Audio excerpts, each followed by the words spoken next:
नमस्कार, मिहिर्स किचनमध्ये तुमचं स्वागत आहे। आज आपण घरगुती पद्धतीने खारातली मिरची करणार आहोत। त्यासाठी लागणारं साहित्य: कमी तिखट हिरव्या मिरच्या, 3 लिंब, भांडं भरून तेल, चवीनुसार मीठ, मोहरीची डाळ, हळद, फोडणीसाठी मोहरी, 1 चमचा मेथीचे दाणे व 1 चमचा खडा हिंग। घेतलेल्या तेलापैकी 1 चमचा तेल तापत ठेवलेलं आहे। यात आपण मेथीचे दाणे गुलाबी रंगावर तळून घेऊ।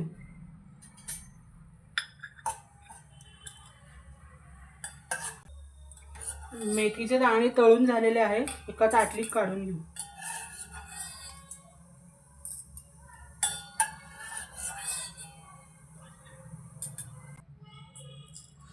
उरलेल्या तेलात खडा हिंग देखील तळून घेऊ।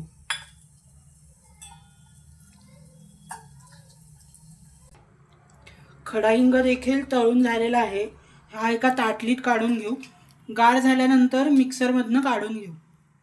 तळलेला खडा हिंग व मेथीचे दाणे गार झालेले आहेत, मिक्सरमधनं काढून घेऊ।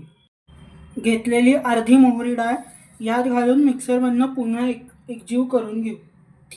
खारातल्या मिरचीचं कूट तयार आहे। ज्या मिक्सरच्या भांड्यात कूट केलं त्याच भांड्यात मिरच्यांचे तुकडे व चवीनुसार मीठ घालून ह्याचा खरडा करून घेऊ। मिरचीचा खरडा तयार आहे। मिरचीचे तुकडे जर फोडणीस टाकले तर ते वाया जातात, त्यामुळे आपण खरडा करून घेतलेला आहे। घेतलेलं सगळं तेल पातेल्यात काढलं आहे। तेल तापलं आहे, यात आपण 1 चमचा मोहरी तडतडून देऊ।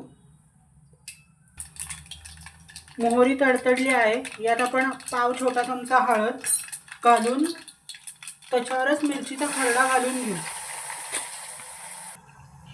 पातेल्यावर आपण झाकण ठेवू, जेणेकरून मिरचीचा खाट उधळणार नाही। मिरची फोडणीस टाकण्याचं अजून एक कारण म्हणजे मिरची आपल्या पोटाला बाधत नाही। मिरचीला पांढरी वाफ आलेली आहे। आपण गॅस बंद करून हे मिश्रण थंड होऊन देऊ। मिश्रण आपलं हलकं गरम आहे, यात केलेलं कूट व 1 चमचा मोहरीची डाळ घालून एकत्र करून घेऊ